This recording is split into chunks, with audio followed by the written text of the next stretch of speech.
What's up, you delightful f***s? I'm sorry, that was a lot. That was too much energy to throw on you at once. Why are you crying? Have you ever wondered what it would be like to actually be one of those Apex players who is just absolutely insane and is constantly dominating every lobby? I sure have. Because God knows I'm not great at this game. I'm a ranked star, I'm a pub stomper. I like to do stuff that just kind of makes me laugh, and actually ranked has been a lot of fun for me lately, especially because I just like the challenge of competing against people who are a similar skill as me. But similarly to how an athlete sometimes needs that person who's got that outside eye to tell you what you're doing wrong and how you can improve, esports players have the same thing. So I decided to sit down with Maresuh and have a little competitive Apex coaching session. I'm Maresuh. I'm a 5x Masters player, a competitive female gamer on Apex Legends, and I am doing free coaching for whoever is interested at any single rank. Please feel free to hit me up at twitch.tv/Maresuh and at Maresuh on Twitter. Be sure to hit that like button, subscribe if you're new around here, drop me a comment and let me know if you learn anything throughout this video. It's kind of a longer one,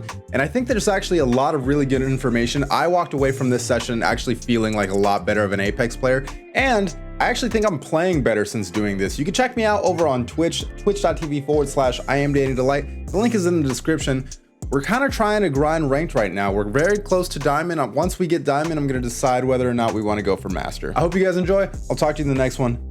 Peace. So let me give you some context real quick. This is just a game of ranked from the other day. We just get aped by a bunch of teams, and kind of what I'm looking for here is like, what could I do to walk away from this and not be sent back to the lobby? Don't play Gibby. Really? And then like, I mean, theoretically, you should be able to play any character and still get to Masters. That's the point of being skilled. Your aim is fine. Your teammate's not. Couple of randoms here. Yeah. Knocked one? It's a good Gibby ult. It's a good calm. So, pause. At 0 point in that entire 30-second part. Okay. Did you use cover there? Huh. Let me go back and watch that again. Okay. So this is a good Gibby ult because your guy's down. You should be the person rezzing him because you have fast res in your bubble. Right. Now what I would be doing is I would be going and playing that rock on the right side that you just walked past. Yeah. Theoretically, shooting through this bang smoke isn't going to really do anything, and you could have gotten around the bang smoke. Right. By just playing that rock. So basically what you're saying is just like, if I just play that cover, not only is that a safer angle to fight from, but it's also just a better angle to shoot down on them. But even if, like, you don't even really need to use your Gibby ult there, and this just comes with like playing with randoms, but if you're playing it with a 3-stack of people, you could take that rock, and that rock has complete line of sight to this entire side of the rock where they were playing. Right. And they have no cover either. So I could cover the res. Exactly. And you could maybe get a knock or two on the res, even if you're not playing Gibby, just by playing that rock. Yeah, that's actually, I think that might become a theme here. I have a habit of underutilizing cover.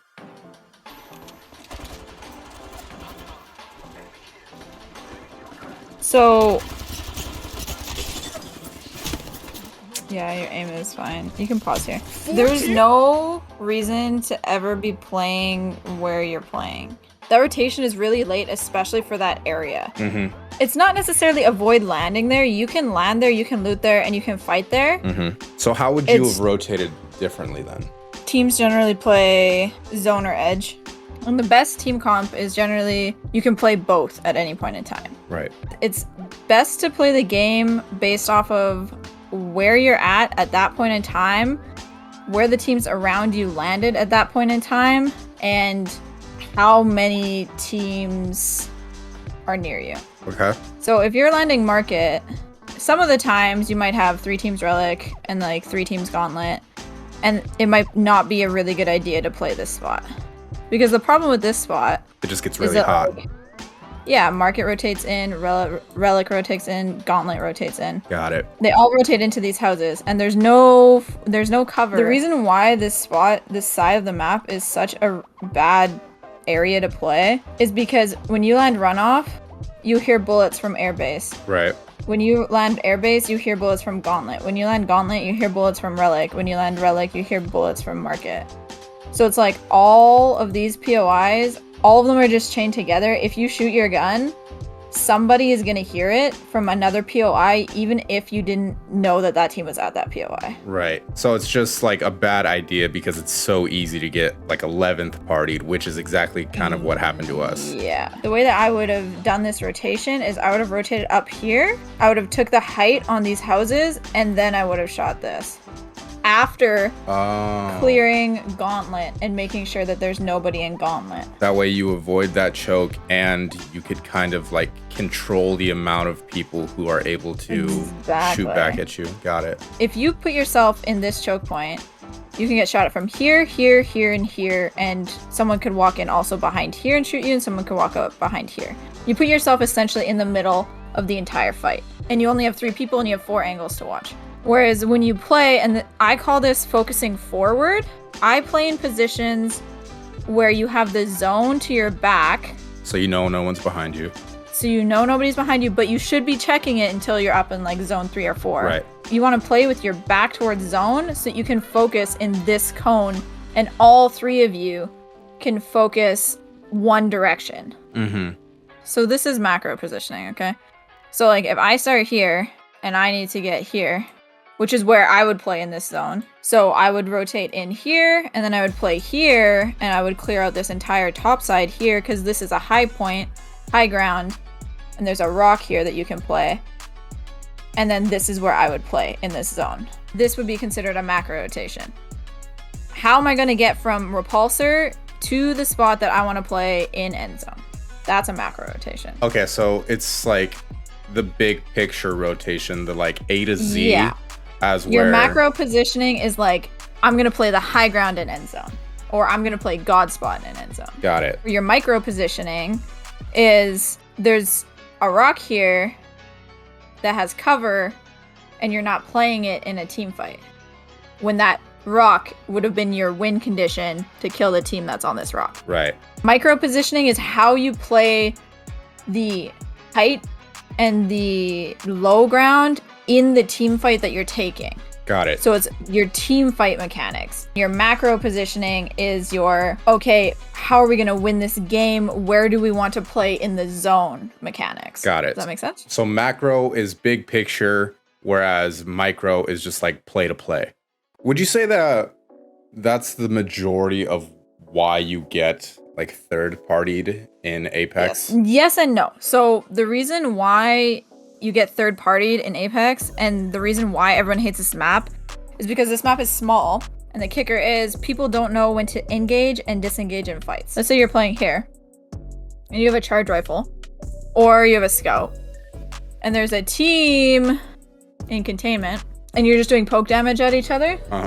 This fight isn't serving you. You're just poking each other for heals, and nothing is gonna come from it. Even if you knock them, it's incredibly hard to capitalize. So unless you're in a position where you're gonna knock somebody and be able to capitalize off of that, all in under like 45 seconds, you shouldn't be taking that fight. What I'm hearing you say is that people take fights, the wrong fights, and often take them for too long. So like how for would me, you do if that I'm on more efficiently then? So if I'm on 82 here, right, and there's a team here, and they're just gonna poke at me with a scout the whole time, I'm just leaving. Even if you knock somebody, you're not gonna get the full kill on that person, right? And the chances of someone walking up behind you, taking the zip line up, or shooting you from height and artillery, the chances of those 3 things happening increase every second you shoot your gun. And this is again why I say put zone to your back, because if you're playing in this zone, it doesn't matter. If this is zone 3 and you're playing up here, then it doesn't matter how many times you shoot downwind, because no one can walk up behind you. So it doesn't matter how long you engage in fights for, because you know that the only threat towards your positioning is the teams that are right here, and you can shoot them and deal enough damage before they even get to you, to the point where you probably knock one. Would you say that positioning is probably like the biggest thing that most people need to work on? Most people understand macro positioning. Most people understand like where they should ideally play, most people don't know how to get there, or they take fights like this on their way there and die for it. So I would say if you have really bad aim, but you play God Spot, you have a better chance of winning than if you have really good aim and you play the worst positioning in the game every single game. Some more randoms. Gotcha. So stop. So your teammate just got hit that low. And you're still chasing the kill. So this will get you killed in higher up lobbies. Your job on the character that you're on is the second he gets shot at below, like, yeah, you're supposed to be bubbling him. Yeah, you know what, Maresuh? I this is probably the 5th time I've watched this clip, just going through and finding stuff I wanted to talk about, and this is literally the first time I noticed that this guy was solo, because I remember in this moment I was like, this lifeline has to die. Dude, look at your face, bro. Your face says it, bro. Your face says this lifeline is going to die. I end up paying for it, and I think I rage a little bit at my teammates, but this is a problem I think a lot of Apex players have. It's easy to get tunnel vision, man. Out of like the coaching sessions that I've done so far, the amount of times I've said you need to stop tunnel visioning for kills, because not every knock is a knock that you can capitalize off of. And if you try to capitalize off of every knock, you're going to put yourself at a disadvantageous position just to be greedy and try and get the full kill. And you're gonna die, and your teammates are gonna die for it. Yeah, I would be bubbling my teammate now, or at least turning to see where he was. Knocked one? Yeah, it's a good call. You have 2 plays here. That was not one of the 2 that I was thinking of, but yeah. A bold strategy. Did Karma hit you hard? I picked my purple back up because I just want to, I want the purple. That's a good thermite. Whiffed twice, big whiff. This guy is so weak, bro, please. I mean, his movement is just insane. He's literally at 20 HP. Ideally, right here, the second that your guy gets hit down to 50 HP with a longbow, the way that you should play the situation is, I'm on Gibby, I'm a support player. I'm going to bubble my teammate. I'm going to defend him while he heals. And we're going to figure out a way to make this situation beneficial to us, and if it isn't, we're gonna back out. Ideally, if you're playing with teammates, all 3 of you would be together and sending it down here to kill this lifeline. And that's not a bad play. Like, that's a good play. It's because it doesn't matter really what you decide to do, as long as a team you all do it together. Whenever you're solo queuing, you should communicate with your teammates and play the most advantageous position available to you, because you don't have an open line of communication with your teammates, or you can't necessarily make sure that they comprehend what you say and do what you want. So you're saying that if I'm solo queuing, the most optimal thing for me to do is to play not aggressively, but strategically. If you genuinely want to learn, yes. Gotta borrow your scopers real quick. So instead of sitting here in the corner, you should be looking for angles on that team to like kill that team before they get to your house. The best way to hold a house is to not hold the house. When somebody pushes a house, they're going to use all of their nades, they're going to use abilities, and they're going to try their best to like get you low with abilities and nades before they even touch you. So in theory, the best way to play a house is to leave the house. And the reason why this is a great idea is because when you are in a house, there are windows. If you have 3 people on your team and you have to cover 4 angles, that means 1 angle is free that someone can shoot you from. That's what happens in houses. You are turtling, waiting for someone to shoot you from an angle so that you can cover that angle. You're not actively looking for angles that you can shoot them back from, because there's a significant amount of angles that you can't cover in a house. So the best way to counteract this is to, and this is why I say it's like water, it's like waves, is to let this wave of aggression take the house that you were in. They've used all their nades, they've used their abilities. Then your best chance of counteracting that aggression is to translate their momentum and use it against them.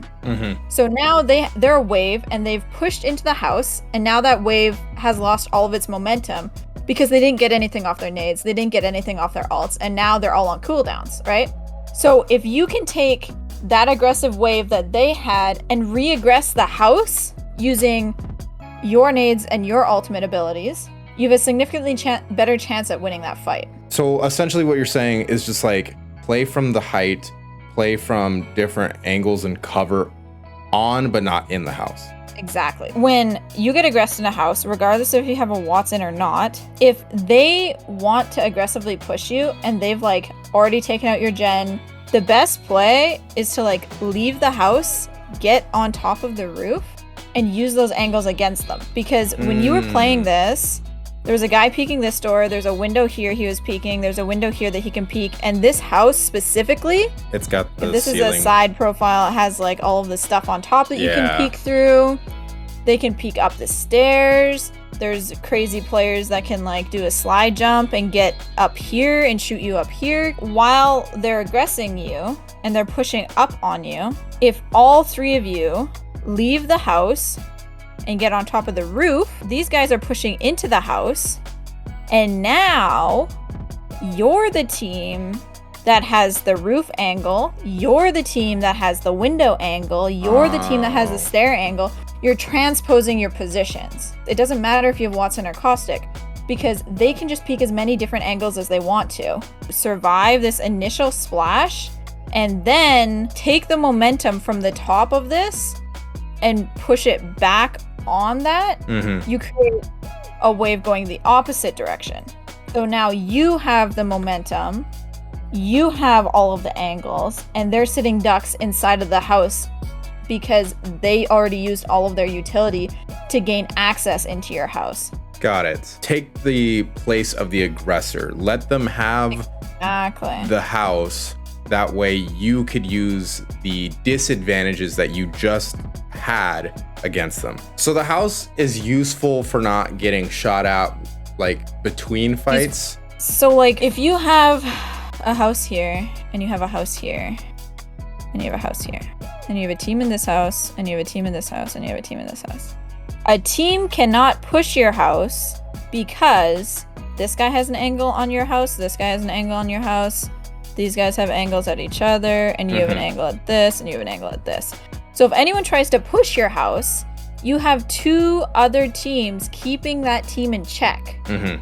So you can just sit on the doors and they get shot on the doors and they die. Right. But the second that a team can actually make a cross to push you is when there's no other teams keeping them in check, which means that you can also like play the outside of the house as well.